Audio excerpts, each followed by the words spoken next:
Welcome in, folks, to the latest edition of Player Profiler today, airing live on this fine Wednesday, July the 3rd, on the eve of Independence Day. I'm your host, Mike Lindberg, senior analyst at Player Profiler News Desk.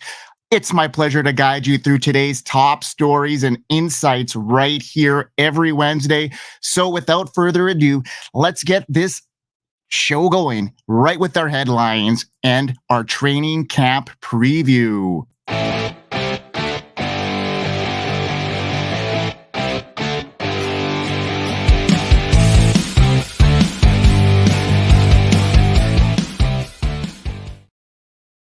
Teams across the NFL are starting to reveal their training camp plans and now have the scoop on all 32 teams on where they're convening. Most squads are having their rookies report first, with veterans following suit in the following days. The NFL's annual back-together weekend is set for July 27th to 28th, marking a league-wide kickoff event where fans are encouraged to attend their team's practices. That's kind of when everything kind of starts going for training camp. So who's headed to NFL training camp? Every player on the team's roster is expected to attend training camp, including rookies and those recovering from injuries sustained last season. Rookies usually arrive before the veterans and then settle into their new surroundings, with seasoned players joining shortly after. However, there are a few players who might skip camp for contract disputes, risky fines unless they have a franchise tag exemption. Guys like Saquon Barkley was a prime example of last year and what happened there with his contract situation, him holding out. And, there's some guys this year that are looking maybe to do the same thing, and we're going to deep dive into that a little bit further on in this preview here. Players who are injured, who are unable to practice, are required to report following a team-approved treatment plan aimed at getting them back into action. What is to expect from NFL training camp? Well, training camp isn't just about player preparation. It's a prime opportunity for fans to get a sneak peek of their favorite teams. And, us fantasy football thrivers, we love to know what's going on. And if you follow 32 beat writers as you should, you will have every little snippet of what is going to happen in training camp. And, that is a really good app to follow on Twitter there. So a really good account. How many players are cut from the NFL training camp? At the beginning of each camp, each team evaluates their 90-player rosters, including draft picks, undrafted rookies. However, this 90-man squad must be trimmed down to 53 players before the season starts. In total, each franchise must release 37 players to free up roster space. NFL training camp storylines to watch. The intrigue of training camp is, these guys that are holding out. And you know what? Some of the buzz around these rookies. The 2024 season promises excitement with highly scrutinized rookie quarterback class featuring Caleb Williams, Jaden Daniels making their debut for the Chicago Bears and the Washington Commanders, respectively. So how does that shake out for these guys? How is it looking so far in training, like in preseason here? Well, headed into the season, Caleb Williams is set to play a major role for the Chicago Bears as their new franchise quarterback. Drafted first overall, Williams arrives in Chicago with very high expectations, but he has got a really strong support system to help him succeed in that task. General Manager Ryan Poles will speak to media on July 19th to kick off training camp. He's expressed his excitement about Williams and his progress during these offseason workouts. Throughout the offseason, Williams has adapted well to the Bears system. He's earning praise from football intelligent people, so we shall see. While Williams has shown promise in his activities in the preseason, his true test will come in live game situations. Despite practice limitations such as non-contact rules, Williams showcases his ability to improvise and manage the pocket effectively. Support Williams on offense are established playmakers. We know DJ Moore coming off a really great season. Keenan Allen, the savvy veteran, coming off another huge season himself. And rookie coming in, Rome Odunze, he is supported with a decent backfield as well. They've made upgrades to their offensive line. So I'm expecting a very, very strong start for Caleb Williams. He may not be so prolific right away, but I think he's going to be easing himself in a tough division when you think about it as a whole. Caleb Williams, he looks good in fantasy. I think he's going to be a late round breakout star with a talented supporting cast, like I mentioned. As training camp progresses and the regular season approaches, all eyes will be on Williams in training camp. His ability to lead effectively and to capitalize on the talent around him will only impact fantasy football, and people are drafting these guys as he's already going to come out looking good. So there could be some disappointment in fantasy circles if Caleb Williams does disappoint in his first year as a quarterback in the league. So another rookie that has got another decent supporting cast, in my opinion, surrounded by, and that is Jayden Daniels. And headed into this season, he is gearing up to make a huge impact as the starting quarterback for the Commanders. Drafted second overall, Daniels has impressed everyone with his strong work ethic. Even supporting veteran Marcus Mariota has supported this, showing respect within the team. Daniels had a standout LSU career, especially last year, where he broke out for 3,800 passing yards, 1,200 rushing yards, and 50 touchdowns. It has not been understated. It has been overstated at this point. People have high expectations right now for Jayden Daniels because offensive coordinator Cliff Kingsbury's system is known for the fast-paced run options, and Daniels enters an environment tailored for his strengths, supported by the playmakers Terry McLaurin, Jahan Dotson. These guys have a solid foundation, and you cannot discount the rookie coming in, Luke McCaffrey, the pedigree he's from. He could surprise. These Commanders run a lot of 3 wide receiver sets, and you got to think that this rookie, Luke McCaffrey, has an opportunity right away. So I'd be having my eye on this guy headed into this season as a late round flyer. Luke McCaffrey, look at him, look at his profile. He's got that pedigree.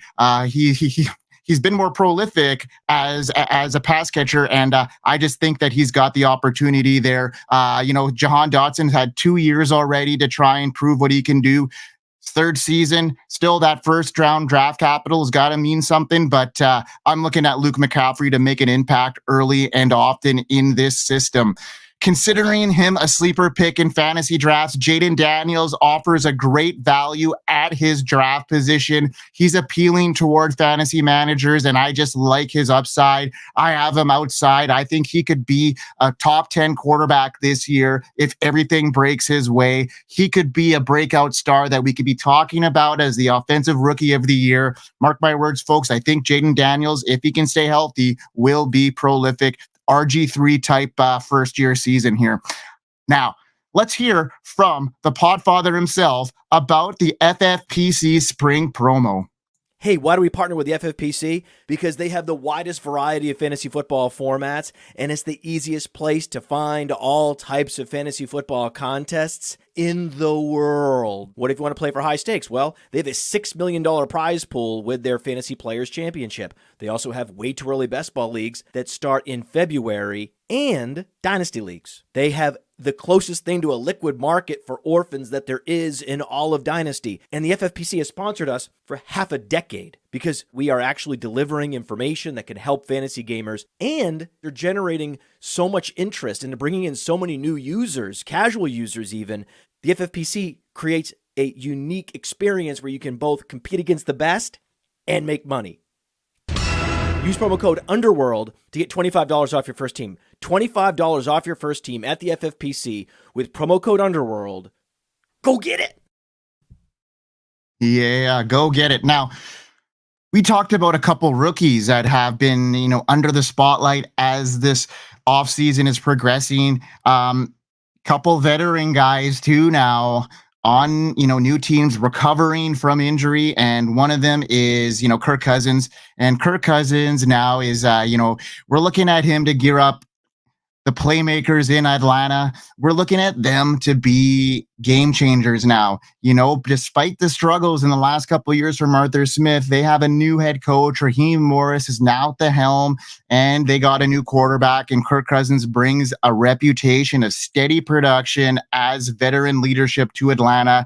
His arrival alongside Michael Penix Jr., drafted at 8th overall, bring a really good sense of quarterback situation for this Atlanta team. Atlanta didn't hesitate to invest in Cousins either. They gave him a hefty 4-year, $180 million contract with a $100 million guarantee. That shows their commitment to securing that experienced quarterback who can elevate this team. But there is some apprehension here as has he been fully recovered from his injury? Fantasy football fans are excited about the potential impact Kirk Cousins will have on these playmakers.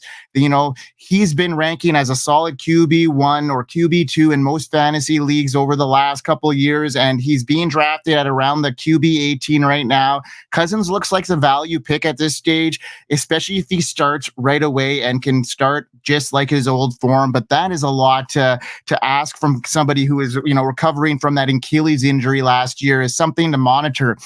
Early reports are positive, however, suggesting that he should be good to go week 1 under his Morris's guidance, and with talented playmakers like first-round draft capital guys like Bijan Robinson, Drake London, and Kyle Pitts. And not to mention, they just brought in Darnell Mooney to set the stage for the tools to thrive around Kirk Cousins. As we approach kickoff in 2024, all eyes will be on Kirk Cousins, whether he can translate his on-field success into fantasy points. It remains to be seen, because he's in a new offense and he's in a situation dealing with the impact of that injury. So a lot of optimism about Kirk Cousins, a lot of optimism about his tools, a lot of optimism about everybody around him, and, proceed with caution. Though a lot of these draft capital are very high for guys like Drake London and Kyle Pitts, and they haven't proved it, other than, Drake London's rookie season, Kyle Pitts they haven't seen stability. So let's get them a quarterback. Hopefully, they could stay healthy and Kirk Cousins can bounce right back after that injury, and everything is gravy. And these guys are making fantasy football impact and hitting their ADPs as they should be. Now, another guy coming off an injury, and he's only played a couple snaps for his new team, and that's Aaron Rodgers. And as this season approaches, this new chapter for the New York Jets is aiming to bounce back after a first season under Aaron Rodgers' tutelage there. He did suffer that early first game torn Achilles on the 4th snap. That was heartbreaking. The future Hall of Famer confronts significant challenges coming from that, significant injury. In 2022 with the Packers, he saw a decline in numbers, throwing for just 3,700 yards and 24 touchdowns. That's his lowest output in his career other than his rookie season. So adding uncertainty to the Jets' offensive strategy under Nathaniel Hackett, known for a slower paced game. They got a couple bruising running backs, and Breece Hall and, Braylon Allen is nothing to scoff over. He can add some depth there, and,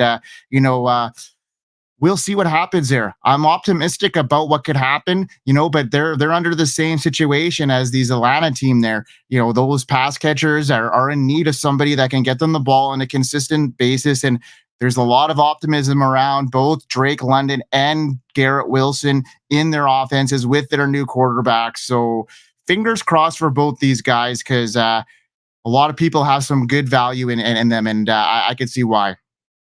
Now, contract negotiations also provide a lot of drama as this preseason shows up and, the training camp begins, and people, notably CeeDee Lamb and Brandon Aiyuk, are both seeking new deals and are threatening to hold out throughout training camp. And CeeDee Lamb is the first one we're going to cover here. CeeDee's future with the Cowboys is kind of right now looking a little bit suspicious. Obviously the Cowboys are going to do whatever they can to get him under their contract, but they have not had anything unresolved through these contract talks. Lamb, a standout wide receiver and Pro Bowl player. Remember his season last year, finishing as the wide receiver 1. He's only 25 years old.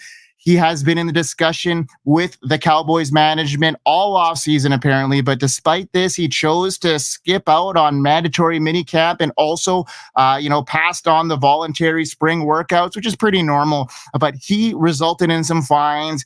His absence clearly shows he's looking for a big payday, and he should be getting it. I mean, look at what he did last year. He is set to earn nearly $18 million under his fifth-year option in that rookie contract. And with free agency looming, Lamb wants a much bigger deal, probably around the $30 million mark like these other wide receivers are getting. And in 2023, he had that career year, scoring 135 catches, almost 1,800 yards and 12 touchdowns. He was the biggest part of that Dallas Cowboys offense. And despite Lamb's importance, Dallas hasn't added any offensive talent around him.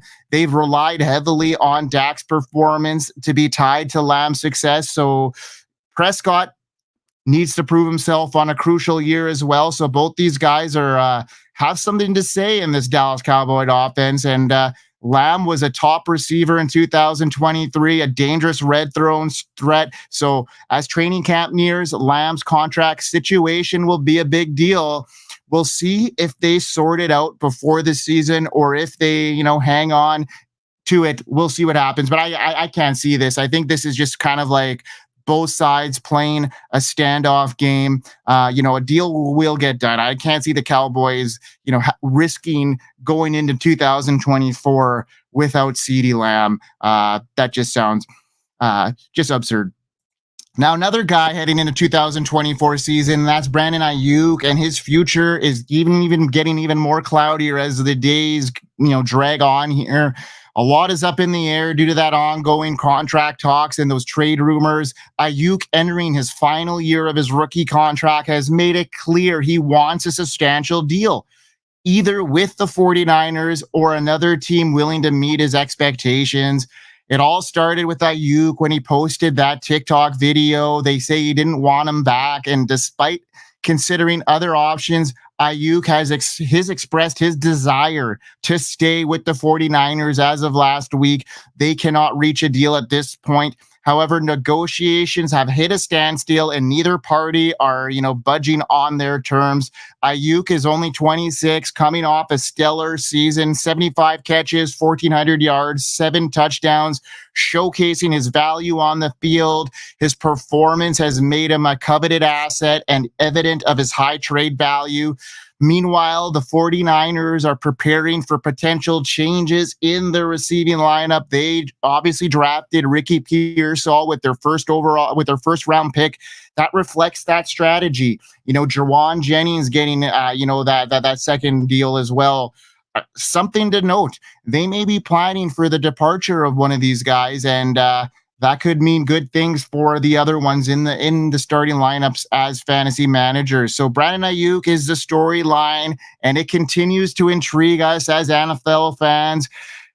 The upcoming season is expected to provide a clarity on his future. The 49ers are, in the thick of the hunt here. They just came off a really bad, upsetting overtime loss to the Chiefs at Super Bowl. So we'll see what happens there. As the NFL gears up for another thrilling season, the excitement around training camps is tangible. Rookies, veterans alike coming together. It's a showcase of athleticism, determination from the exciting debuts. There's a lot of optimism. Every team is at, 0-0 records, and rookies like Caleb Williams and Jaden Daniels, like I mentioned, are set to thrive. And comeback stories like the Kirk Cousins and the Aaron Rodgers, and then the contract negotiations. There's no shortage of storylines here. And let's just get this training camp open so we can get some darn football happening here, folks, because we're all waiting for it to happen now. Let's get into some other stories here as we wrap up the night here. Xavier Legette, who sat out the offseason workouts due to a hamstring injury, was seen working out and looking pretty healthy. So that's a good sign for the Panthers. As we look ahead in the season, Xavier Legette's debut with the Panthers is promising and a captivating storyline after sitting out the offseason due to that hamstring. The recent updates suggest he's on track, looking fit. Adam Rank, NFL analyst, upbeat about the Panthers' revamped receiving core, highlighting Legette alongside Deontay Johnson. He praised them. I think that is warranted. Legette offers raw athleticism, playmaking ability, despite seeing refining his route running. Yes, he's going to need to have some opportunity there to do that, but he's going to have that opportunity, I think, as a rookie to kind of come in right away and prove himself. It's not going to take long, I don't think, for him to move past Jonathan Mingo. I know they're similar style wide receivers, so it could be up in the air there. The Panthers are eager to bounce back from their lackluster offensive showing and support around Bryce Young's talent. So Legette was a breakout standout at 2023 at South Carolina. Very impressive numbers, 71 receptions, 1,200 yards, and 7 touchdowns. He was a late breakout. We know that, but his size and strength draws comparisons to guys like A.J. Brown,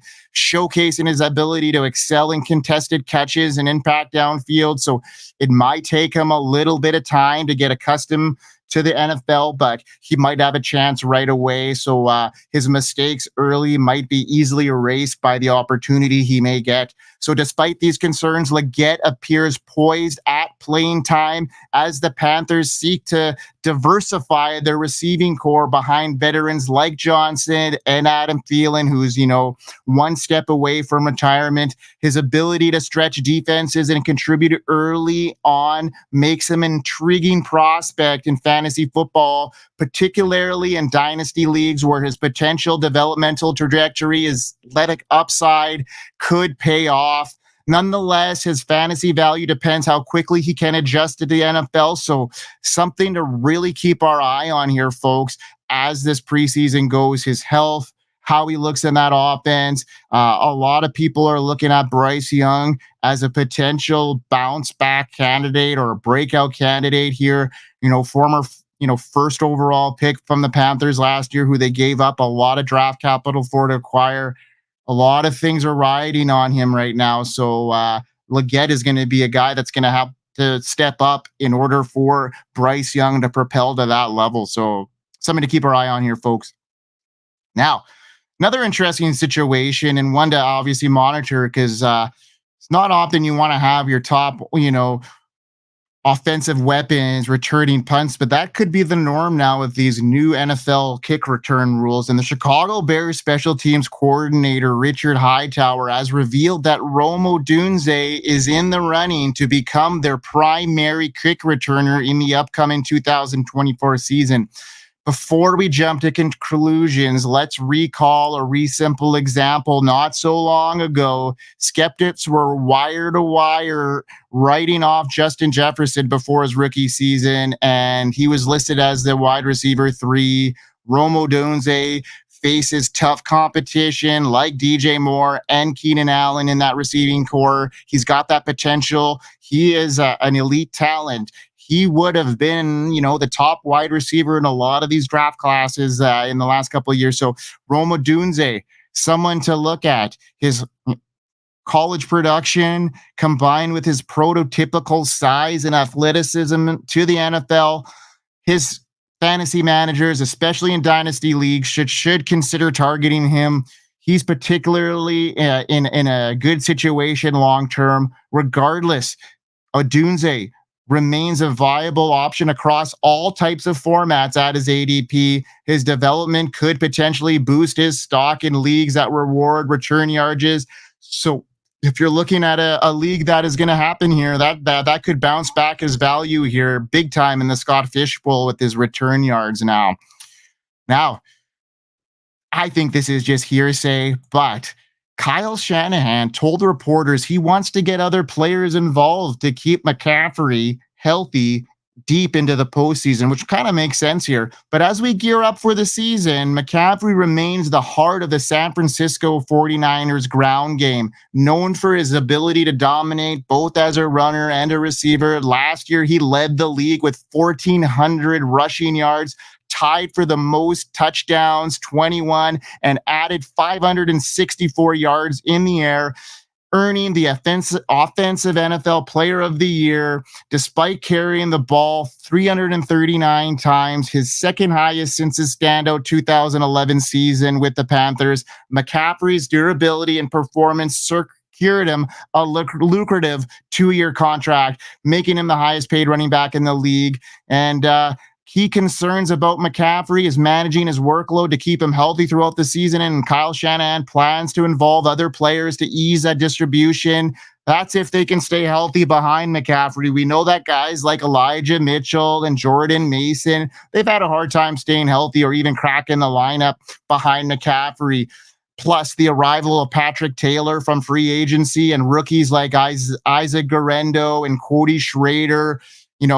Guerendo, known for his impressive athleticism showcased at the NFL Combine, lightning fast, a 4.33 40-yard dash, his exceptional speed and burst scores, faces challenge of adjusting to the NFL after a limited college opportunity, but he could be that third option behind McCaffrey and Mitchell. Guerendo's potential stretches beyond the running back lineup. His role on special teams could be crucial for him making an immediate impact. Although he currently plays in the shadows, injuries to those ahead of him could propel Guerendo into a significant role where his rare athleticism could shine in Shanahan's offense. He's known Shanahan to produce these guys out of nowhere. Fantasy football enthusiasts, Guerendo is an intriguing prospect in dynasty leagues in the later rounds.